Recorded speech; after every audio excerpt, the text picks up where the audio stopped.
नमस्कार, मी निकिता. सेलिब्रिटी प्रमोटर्समध्ये आपल्या सगळ्यांचं खूप खूप स्वागत आहे. आई कुठे काय करते ही मालिका आता एका नव्या वळणावर येते आहे आणि याच मालिकेच्या निमित्ताने, याच वळणाच्या निमित्ताने आपल्यासोबत बोलायला आपल्या सगळ्यांचा लाडका अभिषेक आणि अनघा आहेत. सगळ्यात पहिला कसे आहात तुम्ही दोघं? मस्त, छान. खूप सध्या सगळं कुटुंब गंभीर वातावरणात दिसत आहे.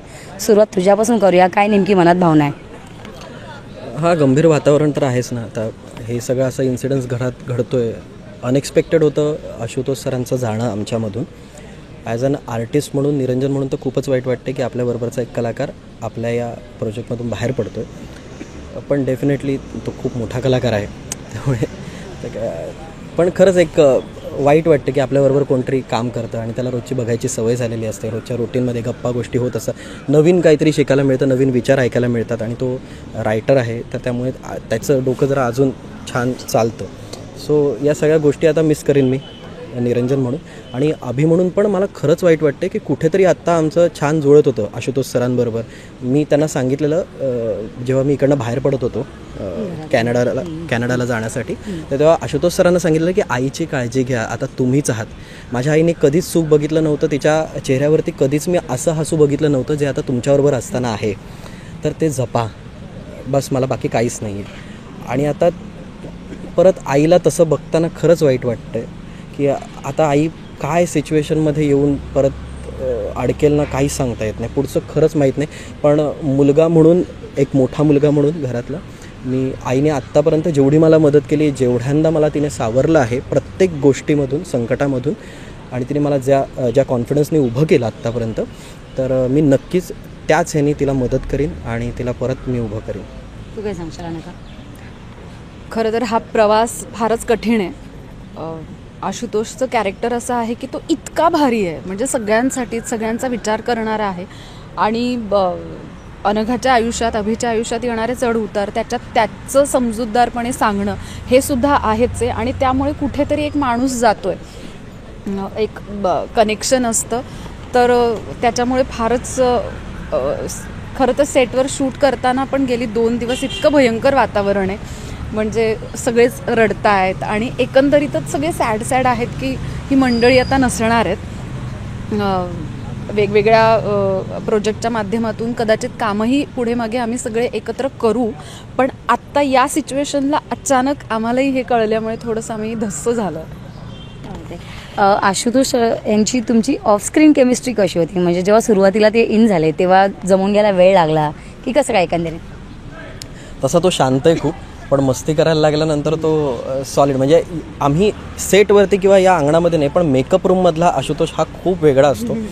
तो जोक सॉलिड क्रॅक करतो, उत्तम गातो. त्याला अगदी जुनी किंवा काहीतरी वेगळीच अल्बममधली गाणी पण असतील ना, तो सगळी स्टार्ट टू एंड बोलून दाखवतो. म्हणजे अरे हे कसं काय तुला पाठ, तर कुठलीही गाणी, म्हणजे एकदम आमचं जॅमिंग वगैरे होतं त्याच्या घरी वगैरे, आम्ही बऱ्याचदा जातो. सो ते तर चालूच राहील, पण इथे मेकअप रूममधली मजा मस्ती आम्ही खूप मिस करू. एकतर त्याचा माणूस म्हणूनच त्याचा अभ्यास खूप आहे सगळ्याच बाबतीतला.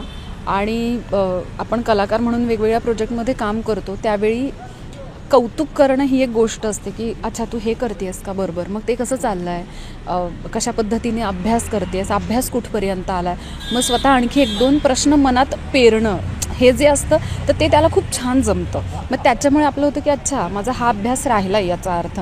तर असा तो असल्यामुळे मलाही थोडंसं वाटतं की आपल्यातलं कोणीतरी आता नसणार आहे शूटिंगला. आईच्या आयुष्यात जे वळण आलं, तुम्ही किती खंबीरपणे आईसोबत आहात आणि काय एकंदरीत आहे? आत्ता जसं मी सुरुवातीला सांगितलं की मी मोठा मुलगा म्हणून प्रयत्न तर करतच राहणार. आईला या सिच्युएशनमध्ये मी बघूच शकणार नाही आहे.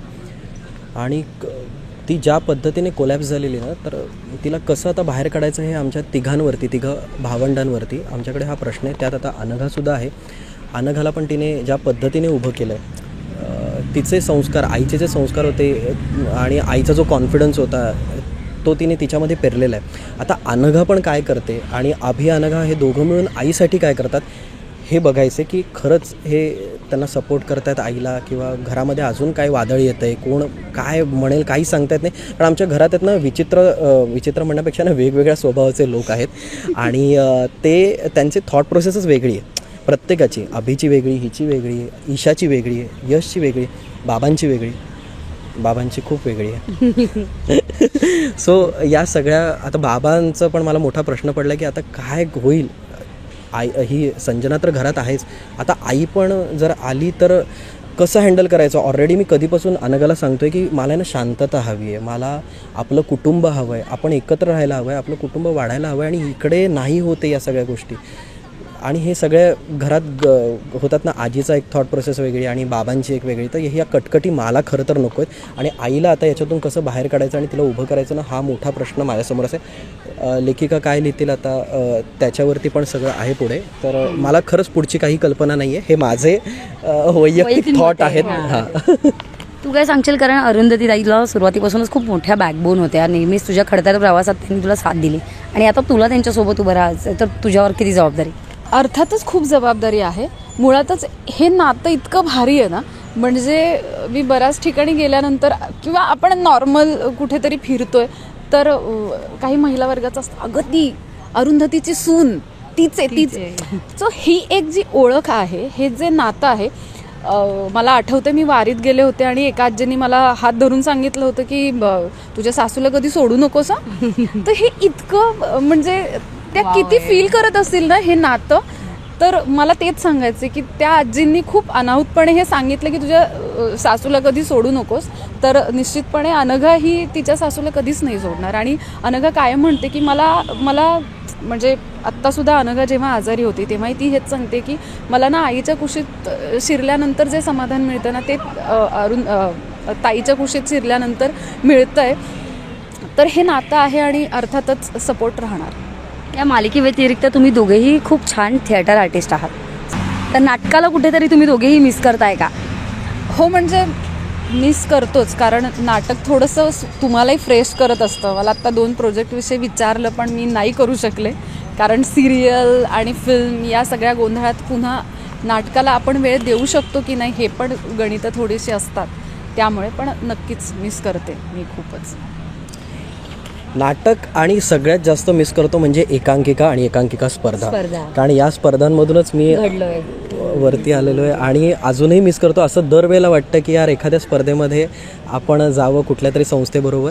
पण या म्हणतात ना पोटाला चिमटा बसतो आणि मग आपल्याला रियालिटी कळते की आता जरा थोडं काम करायला हवं. आपल्या खालचा जो बेस आहे तो आपण जरा नीट पक्का करायला हवा, फायनान्शियल बेस.